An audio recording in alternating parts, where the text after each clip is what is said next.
Hi, I'm Matt Rees, and this is episode 17 of 3 Minute Tech.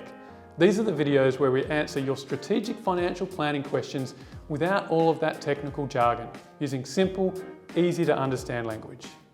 Now in today's episode, we'll be talking about part B of investing for children. We're looking at some of the more sophisticated structures and how they can be used to get your children a head start in life. So what is an investment bond? Well, some people call it an insurance bond, and it also can be called an education bond.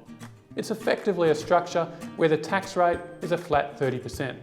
The benefit of this structure is, after 10 years, you actually don't pay any capital gains tax, so it can be very useful. The downside, unfortunately, is you give up some of the flexibility.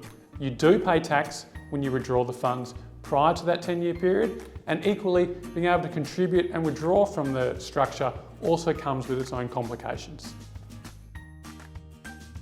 So what about a family trust? Well, a family trust, many of our clients already have. They may use it for their business or for their investing purposes. Now, when we're considering a family trust in the context of investing for our children, it's effectively just distributing the children income. The unfortunate circumstance is here, the ATO have cottoned onto this fact, and therefore anything above $416 is still taxed at punitive rates. Therefore, unless there were other benefits or other reasons for investing within a family trust, it's unlikely to be a suitable alternative specifically for a child and a child investment.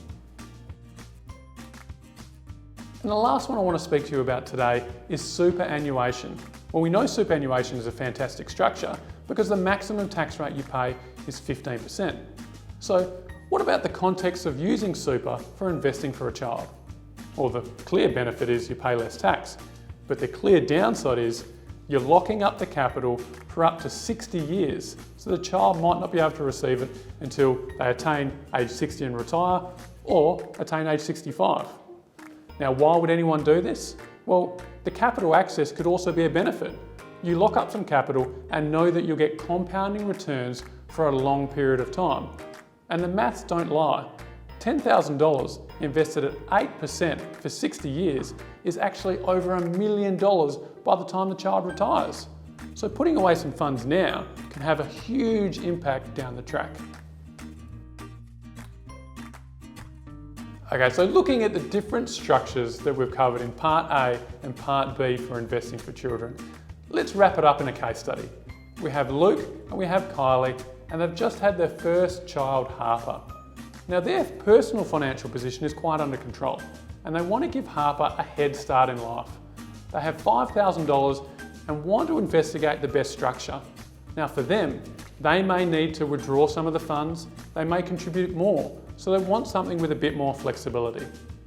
So what should we use? Well, the most appropriate structure for them is using an informal trust.